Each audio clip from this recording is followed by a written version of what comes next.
I'm Dr. Shubha Ural. I have my MS degree in Prasuti Tantra and Stree Roga, that is obstetric and gynecology. My area of specialization is infertility, which mainly concerned with the ovaries and the endometrium. I advise a disciplined lifestyle, which includes food, activity, sleep, and spiritual levels.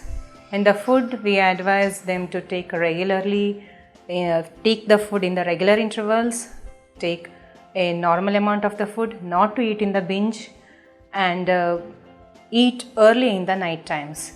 And in the activity, we advise them to have a social activity which will increase the hope and the optimism in the patients, and the physical activity like swimming or jogging or going to the gym or any other outdoor games, which reduces the BMI and also it keeps the body fit. And psychological activity, which includes like learning something new or indulging in different hobbies or doing what they are passionate about. It increases the confidence, hope and optimism. And spiritual, like believing in the supreme God, and all these things, they will maintain the circadian rhythm in the women, which keeps them fit and healthy.